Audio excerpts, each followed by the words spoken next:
Get ready to take a flamethrower to the official narrative and learn what the elites don't want you to know. You're listening to The Tom Woods Show.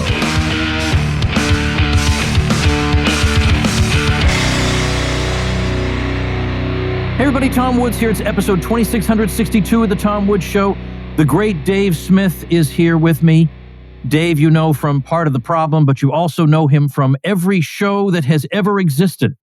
And I, of course, want to talk a little bit about that with Dave, but you should also catch Dave on the road. I'm telling you, I had such a great time seeing Dave. And by the way, you're coming to Tampa in October, I think. When we get off this recording, I have to talk to you about that because I want to see you in Tampa, but I have a little bit of... I have a caveat I have to introduce, and I want to see if you can help me around it. But anyway, all right. First of all, let me start with something a little bit off the wall. I've been trying to get the word out about Ron Paul's 90th birthday party. He's having a big barbecue. Well, he's not having it because you know how modest the guy is. Other people are holding it for him.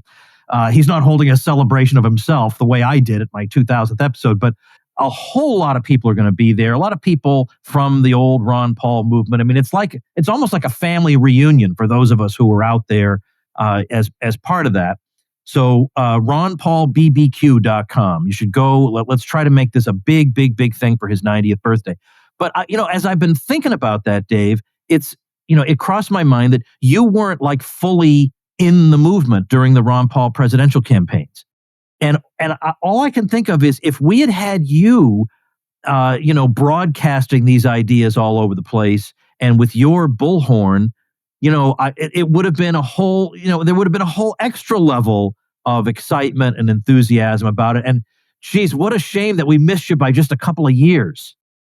Well, that's an interesting way to look at it. I mean, the Ron Paul campaigns for president are what got me interested in this world and what introduced me. So it's true. I mean, I was just starting. I mean, I think I started stand-up comedy in 2006, either 2005 or 2006. And then I found Ron Paul in 2007. So I was like just a brand new comedian who stumbled onto these ideas. But we didn't really have like the big podcasts and stuff like that then. So even, you know what I mean? I don't know if there would have been a possibility of me having the megaphone I have now or whatever.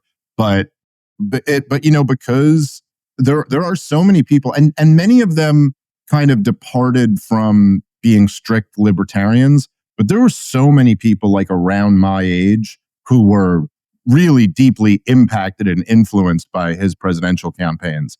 So I'm glad, I remember like after Ron Paul, I think I might have talked about this with you on the show back in the day, but after Ron Paul retired from Congress, and many of us were kind of like thought maybe Ron Paul would pick up the torch and keep this thing going. But a lot of us were it was very heartbreaking in a way when that energy and enthusiasm kind of went away. So I hope that at least to some degree, I've been a part with some other people, and obviously you're really kind of the leader of the whole thing, but I've been a part of kind of revitalizing that at least like the real good libertarians in the Rothbardian tradition and not kind of like the goofy, woke libertarians or left libertarians.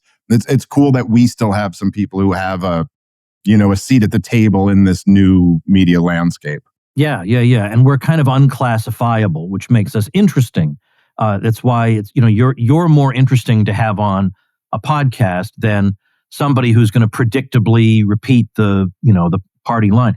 If only we had the Joe Rogan experience in those days, because you remember Dr. Paul did not get a fair shake in the debates. They'd give him like 89 seconds in the end. And by the way, that's not exact. There was a debate where he got a total of 89 seconds. Now they had like 11 candidates or something, but really when you divide that into the amount of time, it should have been more than 89 seconds. I mean, the media wasn't even trying to conceal that they were suppressing the guy. So you could just imagine a Joe Rogan extending an invitation saying, Dr. Paul, you don't have a chance to explain yourself in these debates.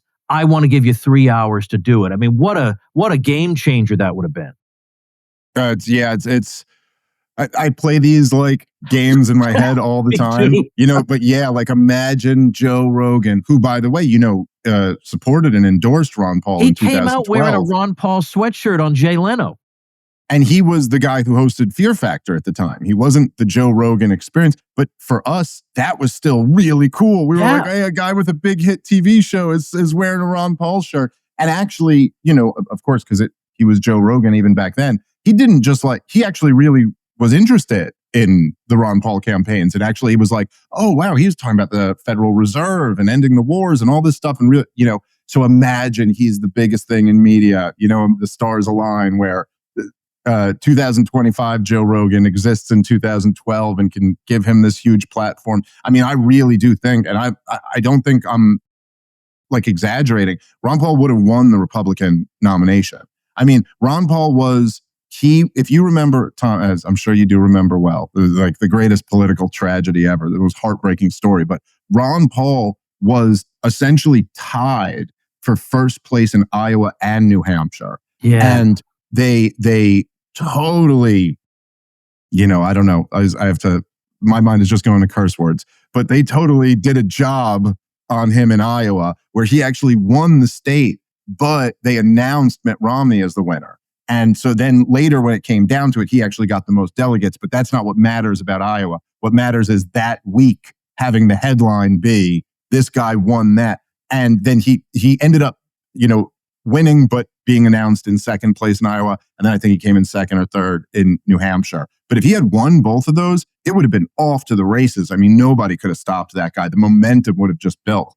And, then the other one that gets me all the time is just thinking about Murray Rothbard being alive during the podcasting. Yeah, I know. I can't even think about this one, Dave. I can't even think about it. We'll torture ourselves. Talking to Joe Rogan for 3 hours. I mean, you know what? That would have turned into 6 hours. He would have done a special double episode. Yeah. Rothbard would have he would have been amazing in the podcast world. He would have just owned the space. But who needs AI when you have Murray Rothbard? Yeah, it's true. Oh, crazy. Well, anyway, I can't sit. Well, I will say though, I mentioned Jay Leno. Jay Leno did do Ron Paul a solid, as they say, because there was a debate in 2012 that Dr. Paul was excluded from, that I don't think he should have been excluded from, on Fox News, of course. And Jay Leno said, well, why don't you come out and be on The Tonight Show instead of doing that? So he did. He went out and he was on The Tonight Show. And Jay Leno was very friendly to him, even though I'm sure he didn't endorse him. He was very friendly. That was the episode where Joe Rogan came out, although it might have been 2008. I might be getting my debates mixed up. But where Joe Rogan came out wearing the sweatshirt because Ron Paul was on that episode. And so that was a nice sort of thing. But anyway, we can't live in the past. But as I say, I was thinking about this because this big event is coming up for Dr. Paul. And the funny thing is, I was just at the Ron Paul Institute event earlier this year. And so Dr. Paul's 89, and he probably gave one of the best, most lucid talks I've ever heard him give, at age 89. And I kind of want to be that guy who just, still does his thing. I want to be robust like him and sharp and, on top of my game and not giving the SOBs an inch, even at 89. Yeah, completely. And that's one of the things I got to say for me personally, because I was born in 83. So in 2007, when I first found Ron Paul, I was 24.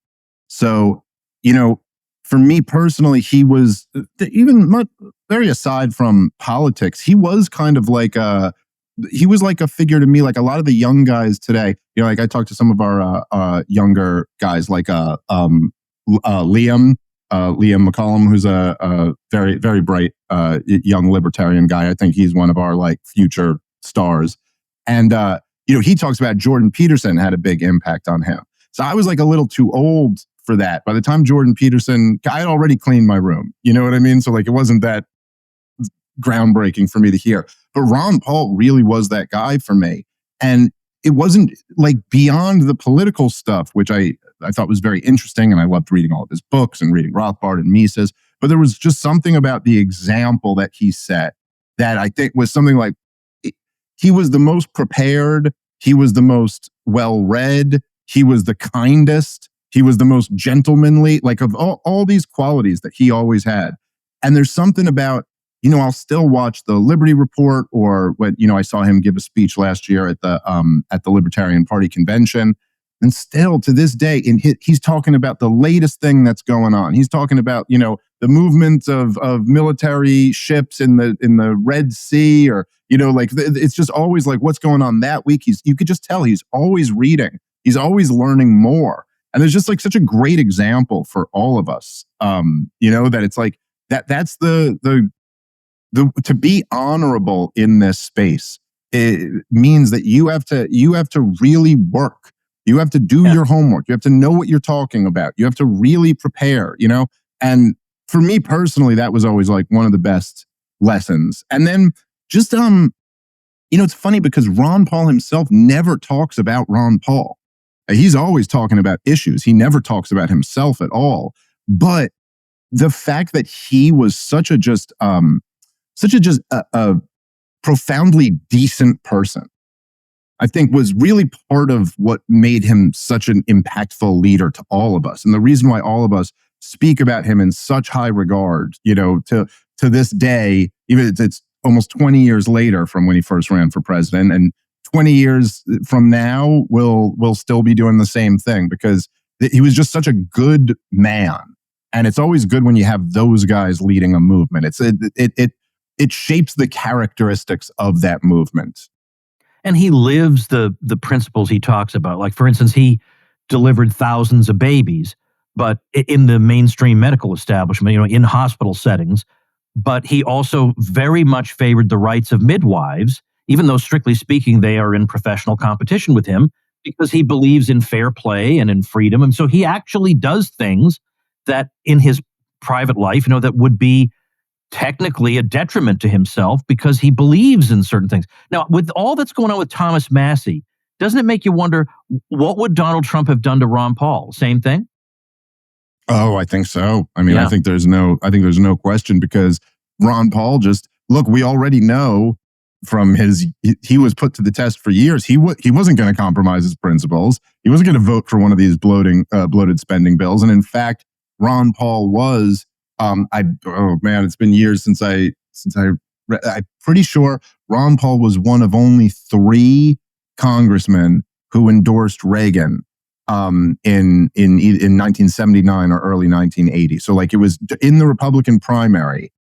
He was one of the only congressmen who was a Reagan guy. And this is when Reagan was talking about government isn't the solution, government's the problem, and all this. And it was Ronald Reagan's. I know this because Rand Paul used to, when he would give speeches for Ron Paul back in 2008, 2012, he used to bring this up, that it was Ronald Reagan's first budget when Ron Paul started criticizing him. And so even though he was the guy who had supported him from the very beginning, be kind of like Ann Coulter for Donald Trump or Roger Stone for Donald Trump, one of the first people who was supporting him. But as soon as his first budget came up, Ron Paul was like, this is more big government, I'm out.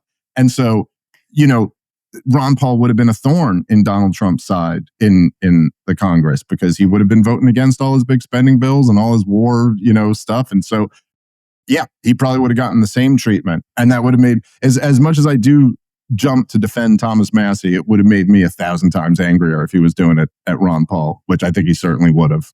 Hey, everybody, I want to introduce you to my friend whose IQ I would estimate as being somewhere in the neighborhood of about 728. And he's the kind of guy you want to have in your corner. I'm talking about the great Matthew Sercely, a tax attorney who helps liberty-minded folks just like you keep more of your money and stay out of trouble with the IRS. This guy has the same philosophy you do. So he wants to keep every dollar he can out of the hands of the IRS. And he'll use every one of his 728 IQ points to save you every last dollar possible. And by the way, yes, I said attorney, not CPA, which means that your conversations with him are protected by attorney-client privilege. That's a very big deal. You cannot get that kind of protection from your accountant. Another thing about Matt, he's fully one of us. He's been on my cruise. He's been at my murder mystery parties. He's listened to the Tom Woods Show since episode 3. He's a real OG, so you won't have to explain yourself or why you have the feelings about the IRS or taxation that you do.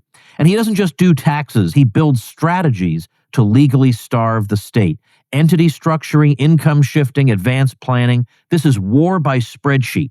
If you're running a business or even thinking about one, you need someone like Matthew in your corner. He knows how to legally reduce your tax burden, structure your business the right way, and avoid trouble while keeping every dollar you're entitled to. Go to agorist.taxadvice.com/woods. That's AGORIST taxadvice.com/woods and grab your free Agorist Tax Toolkit.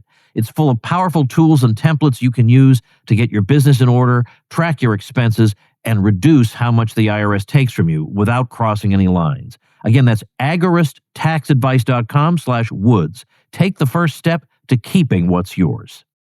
Yeah. And the thing is, though, Massie has a following, but Dr. Paul had a devoted following and people who would crawl over broken glass for him.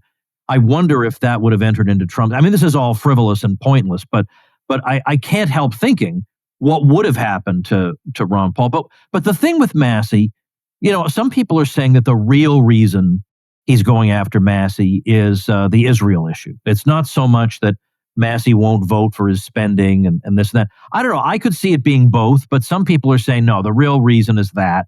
And the fact that he said on Tucker that every congressman except himself has an AIPAC handler, and he shouldn't have said that. I don't know. I mean, what does your gut tell you about that?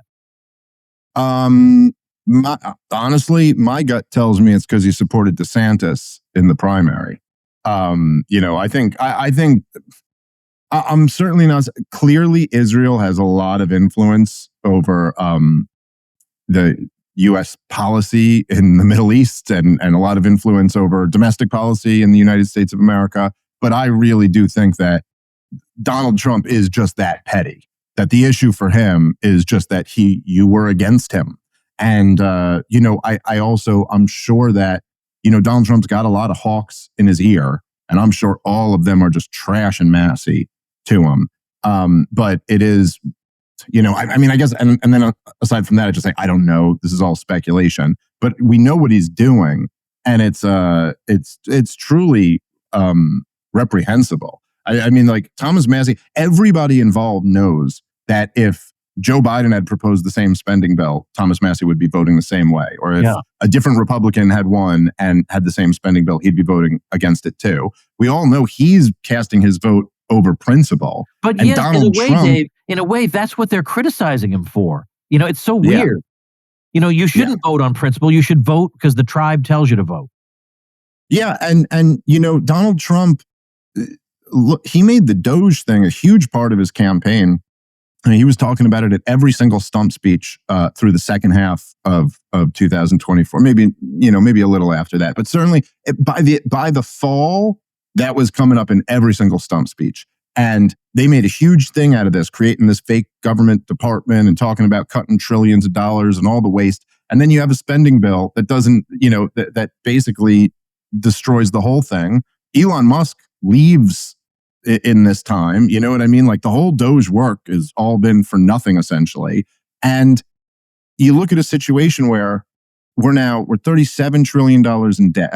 It's so goofy, Tom, because me and you have been friends and talking about these numbers since they're so astronomical now. But $37 trillion in debt, government spending $7 trillion a year, and you have the Republicans, the president of the United States who won all the swing states and the popular vote is campaigning on this Doge thing. The Republicans control the House and the Senate, and they got the Supreme Court just in case they need that. And you still can't get government spending cuts in this environment.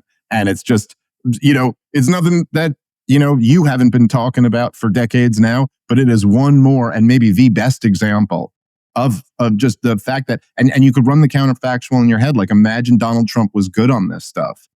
The leverage that he would have had to call out every single Republican. It goes, listen, if there's one thing that all of those Republican hacks in DC have in common, they've all said for their entire career that they're for small government and that the Democrats are, reckless spenders and they want a balanced budget and they believe in, whatever they claim to believe in that we all know is nonsense. But he could have called all of them on that. Yeah. And he could have written the bill himself and said, that's it. We're cutting $1 trillion out of the budget next year. It's a huge missed opportunity. And thank God we have some people like Thomas Massie who will call him out for that. He deserves it. The implication that Massie is anything other than brave is crazy to me. Must be intensely difficult to be him. I mean, for one thing, within the past year or two, he lost his wife. His wife died completely unexpectedly. So his helpmate in life is now gone to be a source of support for him. And yet, without her, he's nevertheless taking positions that sometimes involve siding with Trump when no one else will, on certain things. But or taking positions like what, remember when there was that measure up to put a kill switch in every new car, and the Democrats were just getting up there and saying this will help against drunk drivers, and Massie is listing all the problems with this ridiculous thing, and all they could do was just repeat, well, it'll help. It's like they weren't even listening to him. Where were the other Republicans? None of them gave a damn, as usual, about things like that. Like, Massie is just heroic in case after case after case. But now he's gotten himself in a position where Trump is denouncing him. People who barely know how to spell his name are condemning him without even looking at his record, which would make all of them, put all of them to shame. And meanwhile, it's not like this gets him a lot of friends on the left, because you know how the left is these days. You're less than pond scum if you're not on the left, so he gets nothing there. He's isolated, and he's got a very difficult position. Not one of these critics of him could stand in his shoes for 10 minutes, in my opinion. Yeah, no, absolutely. And it's like, it's the easiest thing in the world is just to be loyal to the president who's in your political party. That's what all of them pretend to be. It's like that's and there is, I'll say, understandably, there is amongst Trump supporters, and I've experienced a little bit of this myself over the last couple of weeks, but amongst Trump supporters, there is this feeling of anybody who's not loyal to Donald Trump, anybody who's criticizing Donald Trump is an enemy now. And I understand to some degree where, when you had Donald Trump's own government, the history of working against him while he was president of the United States of America, being major ways, being framed for treason by your own intelligence agencies. That I understand where people develop a kind of a demand for loyalty, and you want to make sure that he's not being sabotaged. But at the same time, that's not what Thomas Massie's doing here. Thomas Massie had his back in all of those fights, in all of those examples where the swamp was trying. Thomas Massie here is criticizing Donald Trump for continuing the swamp, which is what continuing government spending at this level is. That's the whole thing. The whole swamp is the fact that you got this central government in DC that extracts $7 trillion out of the real economy every year and hands it off to their political cronies. And that's the issue, Donald. This is the core of Drain the Swamp, is cutting government spending. And, Thomas Massie, we got to have some people who will stand up for principles. And I'd also just say, after coming out so hard against Donald Trump over the last couple of weeks, I feel a little bit more liberated to just talk about some of this stuff, which, I have been doing for many years. But, for all the talk about loyalty to Donald Trump, when does Donald Trump exhibit loyalty to anyone? Yeah. Ever? Donald Trump on January 7th of 2021, Donald Trump came out and called for the book to be thrown at the people who were in that riot on January 6th. He came out and said, oh yeah, they must be prosecuted to the full extent of the law. Now, it is true that 4 years later, he came in and pardoned all of them. But when it was politically difficult to stand up for those people, he didn't. He threw them right under the bus. Elon Musk gave him how many hundreds of millions of dollars, plus reinstated him on Twitter, plus all of that. He was very quick to throw him under the bus right away and attacked his character, really, character assassinated him from the biggest bully pulpit in the world, said that he didn't really have a problem with the spending bill. He just didn't like that there weren't subsidies for electric vehicles in them or something like that. After the guy had literally been your warrior, and sacrificed a lot to do that. Yeah. Tucker Carlson gave the keynote speech at the Republican National Convention. Didn't stop Trump from throwing him right under the bus as soon as he criticized a war that Donald Trump had gotten us into. I mean, I'm just saying, when is this loyalty ever required of Donald Trump? of him to like be decent to the people who have stuck their neck out for him. You know, Donald Trump, okay, listen, he's paid some prices and he got shot at and he's gone to trial and things like that. So I'm not saying like he hasn't paid some degree of a price, but there were a lot of people around Donald Trump who paid very high prices, you know, had their careers ruined, were you know, kicked off of tons of different platforms and all this. And I just never really see him going to bat for the people who stick their neck out for him. So at least in this case, one of the things that's kind of cool, and I'm sure Thomas Massie, although it's a tough position to be in, I'm sure he's seen a bit of this, is that people really are rallying behind him as well. And there are people who are just like, nah, dude, you're not going to do this to Massie without this being a big fight. So if you want to do that, fine, we could have this fight. I'll ride with Thomas Massie 100 out of 100 times. So, you know, and I'm not the only one. So at least there's that. All right, gang, 1 minute from now, your life is going to be vastly better. If you're a business owner or you run a team in a large company and you want to stop paying high prices for software, regain your digital sovereignty, and want software that's flexible, you need to use Federated Computer. Federated Computer provides all the software you need for your business or team without the high prices, no creepy data collection, and total flexibility to use your software for your business goals. What's more, a typical Federated Computer customer saves $300 per month per employee. With Federated Computer, you get email, calendar, groupware, file management, Office 365 documents, spreadsheets, presentations, video conferencing, group chats, CRM, databases, appointment management, and so much more. They don't charge by the user. Instead, you pay a single low monthly price for your business. How does $120 per month for your whole business sound? And that's for everything. Tom Woods Show listeners have been saving big using Federated Computer. A dental practice reduced its monthly software costs by $7,000 per month. A construction firm saved so much money they were able to hire a salesperson to increase sales.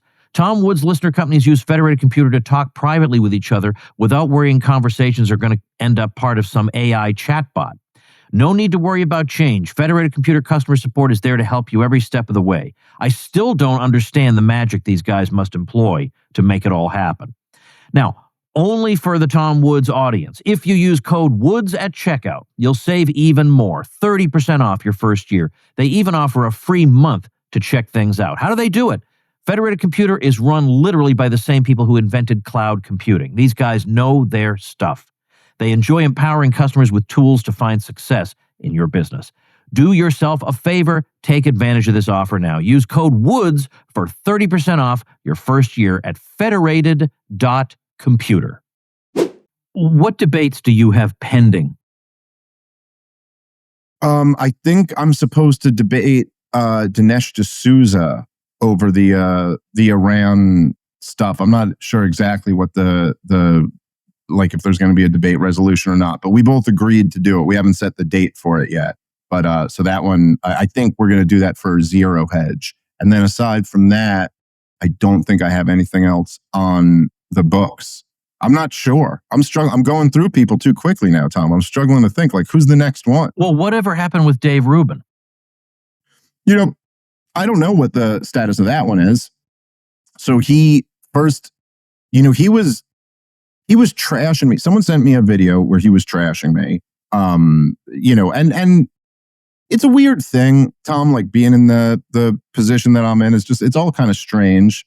But there's this weird thing where like, so we're talking about issues and things that like I very sincerely care about and talking about, you know, different, you know, whatever, all the things that are going on. But then there's also an aspect to this that is, it's show business. We're in shows and and you kind of have like an audience in front of you. And then there'll be someone like Dave Rubin, who's literally never had a bad thing to say about me until I was critical of Israel.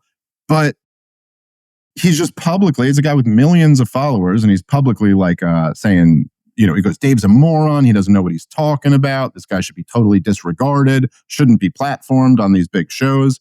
And so from my perspective, I'm just kind of like, okay, well, now you're kind of trying to weaponize your audience against me. And I have a very small toolkit. There's only really one tool in it. And so it's like, okay, but if you're playing this game of weaponizing an audience against me, I also got a bit of a following now. And so I will weaponize this audience right back against you. So I challenged him to debate me, and I go, I know he won't do it. So then he, to win favor back, goes, I absolutely will do it. And then I went, okay, great. And then he was like, well, we'll do it after my trip. And I was like, okay. And then I was like, why don't we do it at Patrick Bet-David's show? I literally just suggested Patrick Bet-David because I know he's had Ruben on before. He disagrees with me on the issue. He's on Ruben's side of the issue, and they live in the same area. So I was like, I'll come down. I'll come to you and do it. And then he said, no, I don't want Patrick Bet-David to be the moderator, blah, blah, blah. So long and the short is, I don't think it's ever going to happen. I don't think Dave Rubin actually wants to be on a debate stage with me. But if he does, I'm quite happy to do it. Because I do feel like at a certain point, it's almost like when you start attacking me personally that way, it's like, all right, well then I have no other recourse other than to be like, let's me and you sit down and we'll see who knows what they're talking about. He said, I think at one point that he saw no need for a moderator, but I don't know what planet he's on. At the very least, you need a moderator to keep the two debaters from just talking over each other and yelling at each other the whole time. Even if you need the moderator for no other purpose, you need that. Yeah. So you do need some moderator. So now recently, I mean, you've had quite a few appearances. Are there particular highlights or lowlights that you find either as sources of pride or amusing or anything that comes immediately to mind about them? Well, they're all kind of different in their own way. I'm trying to think. I mean, look, the Douglas Murray one obviously was the biggest show that I've ever been a part of. And, I mean, there's just the numbers on it were so huge. And it was like, I've never really done anything before like that, where it was like, it felt like this was the topic of conversation. Everyone was talking about it. Everybody. Afterward. Yeah. And it was a very interesting experience for me. And there, in a way, I felt a little bit cheated in the whole thing because it was kind of like, I felt like I showed up for a debate and then Douglas Murray showed up to do anything but debate me and then just turn it into this other spectacle. Now, it worked out fine for me. It's like I kind of won by default. And so it was like, all right, the whole story is how everybody hates this guy now. But like when I debated other people, like when I debated Dennis Prager or like when I debated Josh Hammer or when I debated a lot of these other guys, the clips that went viral of it was like me making really good points. But with the Rogan Murray thing, all the clips were just Douglas Murray clowning himself. Like it was only that became the whole show. And so in a way, it was kind of like, I didn't really get to have my moment. More importantly, I didn't really get to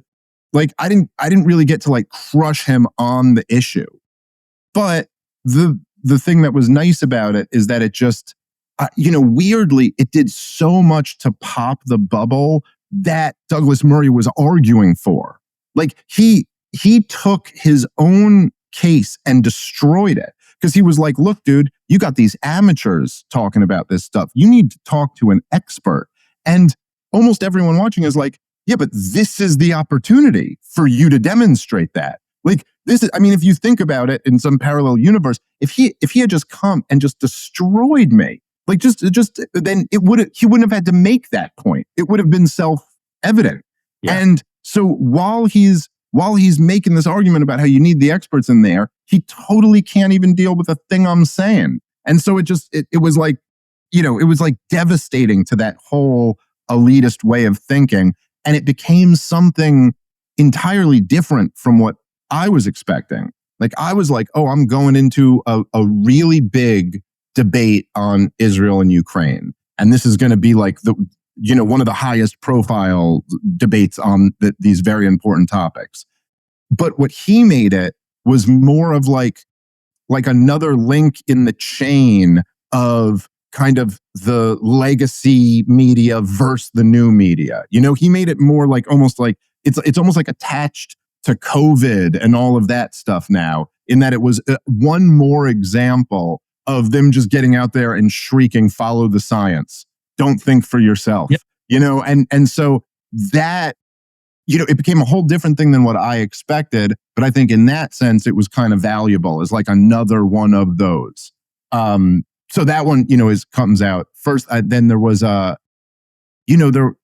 the Piers Morgan ones are always interesting because they always it's wild. It's a wild environment. And they always get huge numbers, and there's always a lot of, people angry about them. So all those ones have been fun.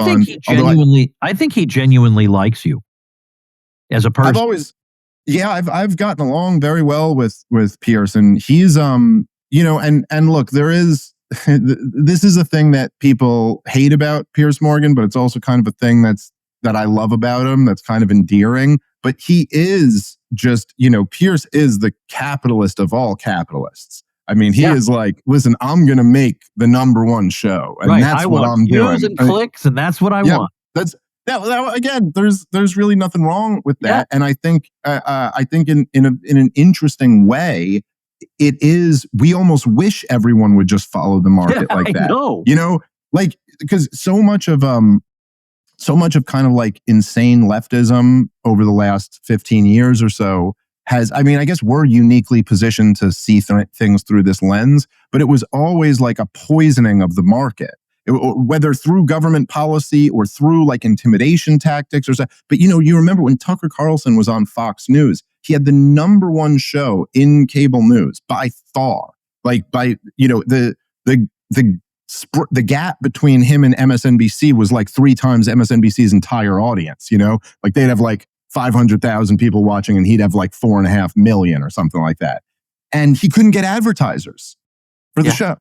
Yeah. And you think about that and you're like, wait a minute. Joy Reid has no problem finding advertisers. She's getting 200,000 views. Tucker Carlson is getting 4.5 million and can't find advertisers. And when you see something like that, you're like, oh, it's because there's this poisoning of the market where like, you want to advertise with him if you're a big company, but you're going to get so much grief from these leftists that it's not even worth it for you to be, to take on that burden.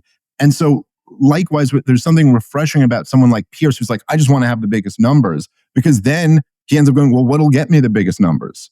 Oh, that's right. Actually having people on who will challenge this entire narrative and talk about how this whole system is full of it. And so because of that, Piers has this ability to like, even if you really disagree with him on something, it's like after the show, that's water under the bridge, man. Like we're not bringing that with us and I've only like met him in person a couple times, but he just seemed to me like a guy like, oh, I'd love to grab a beer with this guy and hang out with him. It's just like a very friendly, kind of charming guy. But I do think, I disagree with Piers on a ton of his political stances. He's taken opinions over the years that I could not more adamantly disagree with. Yeah. But he's also, man, he's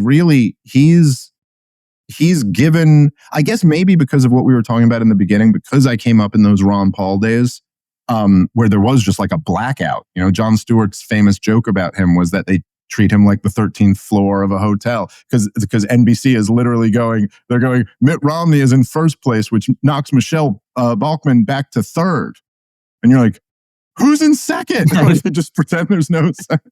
They just not talk. And so because I came up in that environment, I guess I'm just grateful to people like Piers who give us the opportunity, who have all of the people who are on our side of an issue, and he gives them a chance to go debate and go win the debate. And sometimes you get interrupted and you get talked over. It's happened to me a lot on the show, but that's the environment, and this is what people want to see. So I'm in. Yeah, no, absolutely. All right. I want you to speculate on something because we have to speculate on this. This whole, now that the dust has cleared on this Iran strike, to me, the question is, what the hell happened here?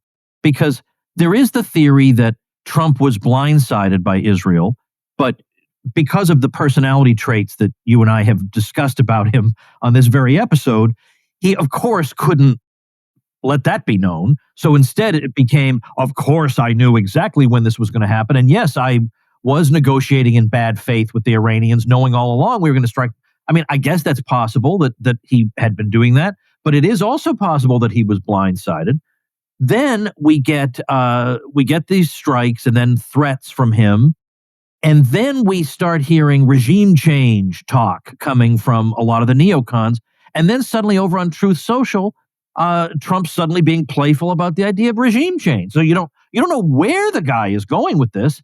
And then all of a sudden it's, nope, we got a ceasefire, and that is all I want to hear about this. And I wonder, is any of that because of part of him really does want to keep this thing limited. Part of him does want to avenge Israel in some way. Part of him does want to keep his coalition together. And so he's flying by the seat of his pants, and he's going by whatever the last person he talked to says. So he really does kind of want to keep it limited. But then a few days later, we get this thing on Truth Social about Netanyahu is up on corruption charges, and I can't believe they're doing that to him in Israel. And I say they better stop it because he's a great guy. Can you make sense of this? It's very bizarre. And there's, again, like as you said at the beginning there, we're speculating to some degree, no matter what, when we talk about this. I mean, there's some things that I think aren't speculation that are pretty sound. Like there's no question that Donald Trump involved America in a war that we absolutely didn't need to be involved in. And that the fact is, and of course you've had Scott on recently, who's, knows this stuff better than anybody. But the fact is just that Iran did not have a nuclear weapon, had not made the political decision to get a nuclear weapon. This is all of the intelligence backs this up. And they were compliant with the JCPOA. And yeah, they started enriching uranium at higher levels, and then they were negotiating that down. Like that's what the negotiations were about. So there was no need to launch a war, and particularly in like the most dishonorable way, that at least, again, at least this is, if what Trump and Benjamin Netanyahu publicly say is true, that he was using these negotiations to kind of lure the Iranians into a false sense of security and then sneak attack them over a weapon they didn't have. I mean, this kind of just indefensible. Now, I do think I saw your episode with our mutual friend Daryl Cooper. Great episode, by the way, and I very much appreciated the kind words toward me. That was the best part, I felt, of the whole episode. We thought you might. Stuff about me. Yeah. But I think I tend to think Daryl's right in what he was saying was basically, I guess Israel just really didn't have a backup plan, and that they thought threatening the families of the top generals in Iran would maybe lead to a regime change, and that maybe then when they saw America was coming in, they'd really be that scared. And I don't know. It was reported. I'm not sure if it was first reported, but it was reported in the Times of Israel about the Israelis, contacting these Iranian generals and telling them if they want their family to live, they better grab their families and flee right now.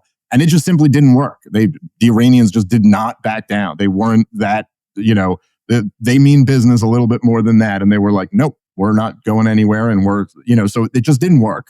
And then I guess they went ahead with the strike. Now, according to Tucker Carlson, which he's publicly said, I'm not giving anything private away, he says 100% Witkoff and Trump were actually negotiating, and they didn't want this war, and that Israel essentially, just did it. Now look, I trust Tucker a lot more than I trust other people involved in this, but at the same time, Trump was evacuating people from bases like 24 hours before Israel did it. So he knew it was coming. Perhaps it was, as Daryl said, it was presented to him as a fait accompli. I don't know. But either way, the option just doesn't look very good for Donald Trump. It was a completely just reckless decision. But the Iranians gave him an off-ramp, and he immediately took it. Yeah. Immediately took the off-ramp, which was, it was particularly crazy. And I think Donald Trump has this thing that, because he's, they call him Teflon Don or whatever, they call him that for a reason. And it's because he's always on every side of every issue. And he's so bombastic and he's so over the top in his rhetoric that he gets people to freak out about what he says all the time. And then his supporters can kind of be like, oh, you took that literally or whatever, so he's, this is his negotiation tactic. This is 4D chess or whatever. But I mean, dude, when you're calling for, he called for evacuating Tehran, a city of 9 million people. I mean, you imagine how many women and children he just terrified over. I mean, there was like some implication, like he's just going to start carpet bombing Tehran or something like that. And so it was wild and erratic. And he's calling for regime change, or not exactly calling for regime change, but saying, regime change is politically incorrect, but I don't really see why it should be, and all that stuff. And so then he jumps on de-escalating as soon as the Iranians kind of gave him some warning and made sure there were no casualties. So the whole thing, look, it's great that he started pushing the ceasefire. But man, what a risky game to play that relied on the Iranians. It's so ironic that in this whole thing where there's this there's this campaign of fear mongering around what a threat Iran poses. And yet this strategy relied on Iranian restraint. If Iran had just sent missiles in the way they sent them into Tel Aviv and killed a bunch of Americans, who knows what timeline we're living in right now. So, whatever, it's very good that it seems to have de-escalated. We'll see where things go.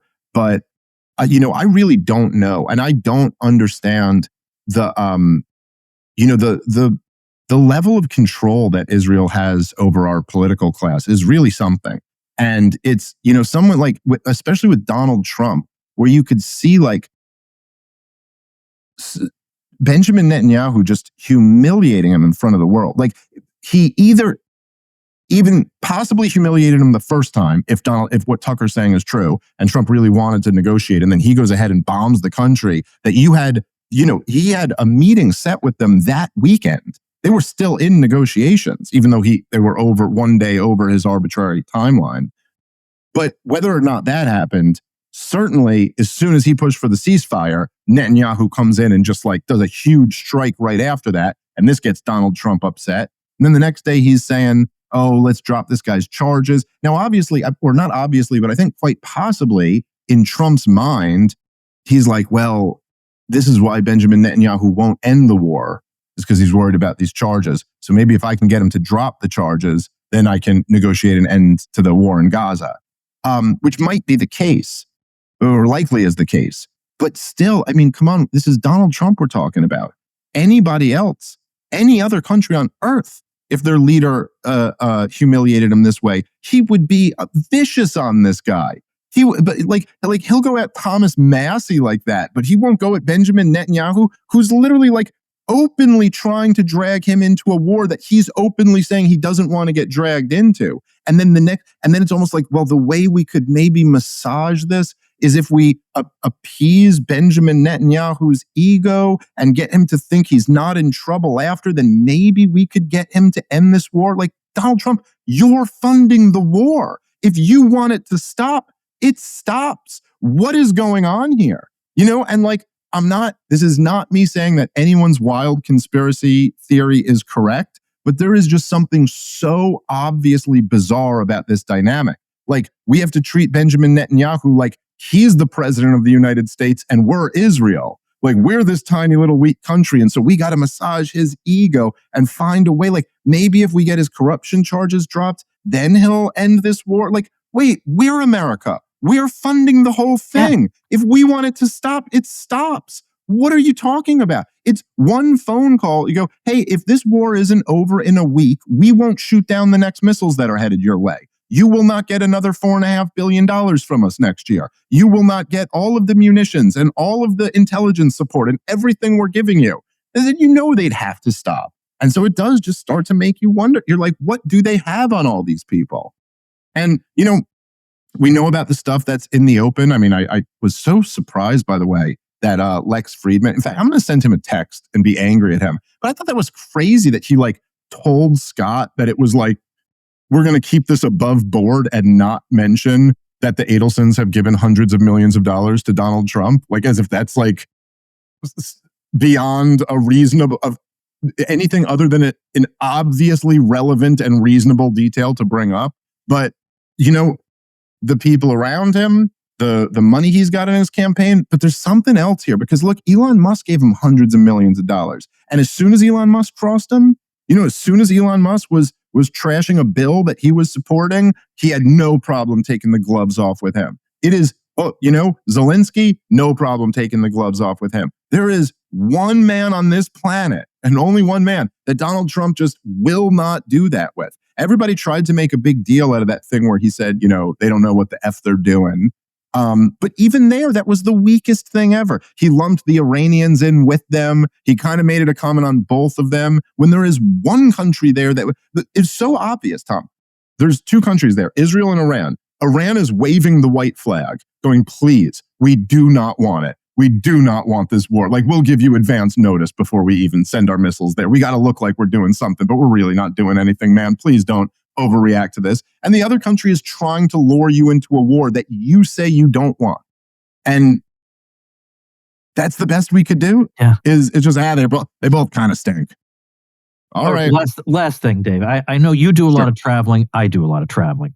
You know what happens when you travel in June. You know, it just depends on the city, but you know what happens. So at the end of this episode, I have a little Easter egg about my mastermind, and I'm going to have a little video clip. So stay tuned after I'm done talking to Dave. So I have this mastermind, and we met in Seattle last weekend. It was still June last weekend. Now, look, I get it. You're asking for it if you meet in Seattle, right? We meet in a different place all the time. One of our guys is from Seattle, so we said, all right, we're going to meet there. Now, you know, I think in the old days, and by the old days, I don't mean that long ago, people thought that a pride parade was basically a bunch of people who just wanted to be respected and you know, not and kind of stand up against the idea that they ought to be mocked and abused or subjected to violence because of their sexuality. But that it was only crazy right-wingers who would say that there was any misbehavior going on at these events. If there's anything that isn't misbehavior at these events, I don't know what it is. So we're walking around Seattle. I mean, like, we're seeing like naked men, just flat out naked men on the street. Well, we went to a German restaurant, and partway through the meal, we realized there's a guy sitting over there. He's a naked man. So I do want to say the website is woodsmastermind.com. The overwhelming majority of my mastermind does not consist of naked men. Overwhelmingly, we just share business strategies. But it just made me think, like, first of all, you're in Seattle. Everybody agrees with you already anyway. You know, so this is just an excuse to, I don't know, be a mental case. I mean, have you been caught up in these things? I've been, you know, the one in New York City, I've been, you know, just many years, like just trying to get around. And then you're like, oh, there's this gay pride parade thing. But it did seem to me, at least from what I've seen of it, like the level of decadence really picked up during like the rise of wokeism. Like there was a gay pride parade and there'd be like a little bit of weird stuff there. Now, to be fair, I haven't done like a scientific study of this. I'm just going off of like what I've seen. But then it just started getting more and more over the top. And it really is nothing but pure decadence. I mean, it's the idea that this is any type of like political protest. It's like, first of all, if somebody's like, you know, somebody's rights are being abused, or a group of people's rights are being abused in a systemic level, well then like put some clothes on and have a serious march. What are you doing? Yeah. You know what I mean? Like, this is so ridiculous. But of course, the whole, you know, it's like with all of these movements, and there's something interesting about it. It's particularly the case, I think, when the government is involved. Not that it's entirely a government program, but that there's lots of different, like, you know, when issues become politicized and government attaches themselves to issues. But when you think about things like the civil rights movement, I think about NATO after the collapse of the Soviet Union. You think about the gay rights movement. It's like all these things, they kind of like, they had their day. There was a legitimate thing that they were talking about, perhaps. You know, like I would never have supported NATO existing, but there was a Soviet Union. That was a real thing that they were, you know, that they were dealing with. And then the reason you exist goes away. Your entire reason for existing is now gone. This is not a thing anymore, you know? And it's true in all of these things, like all of these cases where it was like, very, very clearly stated at the beginning of the civil rights movement, it was very clearly stated what they were against. They were against segregation. You know, like this was a movement opposed to enforced segregation. Now the segregation's gone. Yeah. You know, now I have a right to pass the civil service exam, and you have to rewrite it till I do. Right. And with NATO, they were very clear. I mean, very clear in their founding charter. It was a counterweight to the Soviet Union. Okay, the Soviet Union's gone. You know, the gay rights movement in the 90s, I remember this when I was a kid, it was about the right to gay marriage. That was what the whole thing was about. That's the law of the land now. It's not. So your reason for existing goes away. And then your response is, well, we need to double in size. We need to double in size again. And this only works when it's intertwined with the political system, because it's outside of the profit and loss, system. It doesn't have the cleansing mechanism of the market, where if you're, like there were, I'm sure there were typewriter repair shops. They're all out of business now, because when the problem goes away, you don't make a profit anymore. But and so with the gay rights thing, not only it started with the least justified reason for existing to begin with. Not being allowed to get married was never really that oppressive. It's not that oppressive to have a law that says marriage is between a man and a woman. It's like, I don't know. I was alive in the 90s. No one was saying gay people couldn't live with each other or couldn't do whatever they wanted in the privacy of their bedroom or couldn't live their life that way. It was just a certificate. And they even had civil unions in almost every state that were basically the same thing. There was just no thing. Gay people weren't oppressed in that way. Gay people were oppressed in the sense that, a lot of people had feelings about gay people, but really us liberty lovers would say, well, that's their right. They have a right to have whatever feelings they have. And so they never even really had much of a reason for being. And then there's just nothing. And then they just expanded to such a goofy level that the whole thing just it just devolved into utter madness. And which I guess is true for all of these things when they live past their point of usefulness. I mean, what is NATO even now? No one can even give you a justification for why NATO exists. And certainly, what are we talking? People running around complaining about racism or something like that. It's like, what are you even? What world are you living in, man? We're all cool. Me and you, Tom, we're like scary right wingers to most of these people. And we're totally cool. We're just like, what are you talking about? There's a black guy there. It's like, what's up, dude? How are you, man? We're just like, what is this? There's just, it doesn't exist. And so now you've just got a bunch of, it's so devolved to the point that you could just have a bunch of grown perverts shaking their behinds in public. And we're supposed to act like that's anything other than just what I described. It's not just the thing that we'd all be like, beat it, creep. Yeah. Well, look, we'll wrap up with this. But the hotel where we stayed, the night before we were about to check out, we all go back to our room, and they've dropped off some goodies related to this pride thing, like some temporary tattoos with a pride theme and bottles of water with the hydration mix and whatever, and saying Happy Pride, like it's not even controversial. So it's not even controversial, because no hotel would be caught dead taking a position on something truly controversial. This debate is over. The whole thing is over. So there's no need for this other than just, I don't know, as a kind of a humiliation ritual for the rest of the society. So anyway, all right. You got to check out Dave Smith, comicdavesmith.com. Find out all about where he's going to be. To watch or listen to Part of the Problem, which if I'm listening to a podcast, the overwhelming likelihood is that it's part of the problem, overwhelmingly. So go check that out. Dave, thanks so much for being here. Tom, you're the best. Always a pleasure, man. And don't forget, everybody, be there at Ron Paul's barbecue, ronpaulbbq.com, and stay tuned for a little Easter egg that I think you'll enjoy. We have a lot of really smart, talented people, but our movement wastes a lot of time on arguing on the internet or trying to figure out what the correct libertarian position is on cannibalism. Maybe it's time to do something more productive, and I'd like to do that with these people.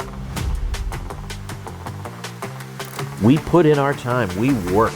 We have session after session where somebody sits on a hot seat and we mercilessly go through what's going on with that person's business and what we can do to make it better, more profitable. You put your problem out to the group, and then they bring all the questions back to you. It's not just everybody telling you how great you're doing. Like, you think I really care that these are your top services? Did you want me to put gold stars on your truck? Oh my God, the man has top services. The beautiful thing is they all want to grow. They all have goals, and they all have what we call a gap between point A and point B, a gap between where you are now and where you want to be. And when I come in, my job is to be a catalyst, help bring discussion, help bring energy to the group, and help people move along that progression from point A to point B. I just don't care. I don't need to join something else. And quite honestly, I could give a flip about the FGC experience. I don't care, don't want it, don't need it. One of the most unique things I would say about this mastermind is not only does it help people with a business, but it can be very beneficial if you don't have a business. We have somebody in our mastermind, for example, right now who is a leader in their career, but they're tired of that career path. And they want to actually take it to that next level. And they want to go to that next level. And they want to, build their own business. The gentlemen that are in this mastermind right now are people that are building and that have built huge businesses for themselves and have grown that set of experiences on their own terms. And I have nothing but admiration for that. And I want that. The number of experts that Tom brings in to really gut check those ideas that we're tossing together, incredibly valuable. I can almost see a literal light bulb go on over their heads sometimes as they think, I never even thought of that. And that's a benefit of having a mastermind with people from all different industries. Tom's group, when he announced this mastermind, it was people with all kinds of different businesses. And I've always learned more from businesses that are not that similar to mine than I do from just talking to other people who are doing exactly the same thing I am. You learn different ways of thinking, different ways of approaching problems. Even you discover different problems that you didn't even know you had. An invaluable resource to be able to just contact these guys and say, like, hey, I'm dealing with this situation. I've never had a client do this before. What do you do? And then you get 3 different opinions. You can kind of merge them all together and find a solution. We keep the group small. Like, we cap it at 10 people. We can't have more than 10 people because then you won't get the kind of individual attention that you need. I know there are masterminds that have 50, 100, whatever people, but they're not doing what we're doing. I don't want you to be a number in a crowd. I couldn't do that. I couldn't generate the kind of experience for you that I want if it was more than 10. We've been to New York City and Chicago and San Antonio, Texas, and Las Vegas. We've gone to see my favorite Broadway show. We've gone to an NHL game, but sat in our own suite with our own catering, overlooking the ice. We're going to be sailing around the Virgin Islands in the not too distant future. We've done escape rooms together, you name it. I like hanging out with Tom. I like hanging out with libertarians in general. So I joined for the fun and stayed for the lessons. So we become friends. We hang out. We our text chains are ridiculous. We talk about everything and anything. I don't have to watch what I say. Not that I do anyway, but it is nice to know that if I complain about something, they probably get the same thoughts I do. That's probably the best part, is the people and the culture that we have. Just because we're all like-minded, we all come from the same type of ideology. We actually come early to enjoy each other's company. Being able to have that camaraderie is the best. We all have missing pieces of the puzzle. We all have like that one gnawing thing, and when we just feel like, man, if I can just solve that thing, if I can just get that piece of the puzzle, it lets me go to another level. So that's what we strive. That's what we're striving to do here. In this kind of group, you are going to get the best ideas for taking the success you're having and intensifying it. And you're going to go home, you're going to be dying to go, your brain is going to be filled with brand new things to try. And then at the next meeting, you're going to come back and say, doggone it, that worked. What else you got for me? That's the kind of experience we're having here. It's almost like I can't extract all of the value.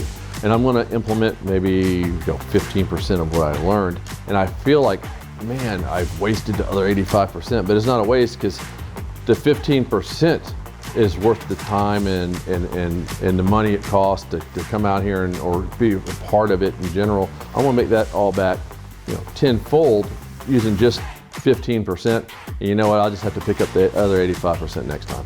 If somebody is looking to create a business for themselves, take the next level in their career, however that looks, being able to gut check that and really challenge that with other people that are stronger in other areas than you, hella valuable no matter what.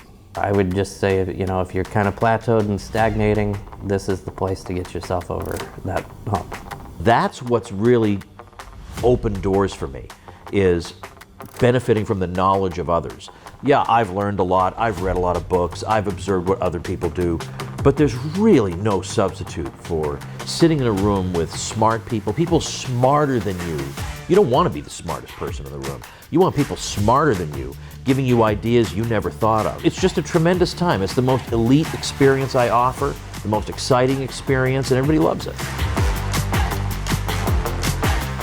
If you belong in that room with us, head to woodsmastermind.com and let's talk.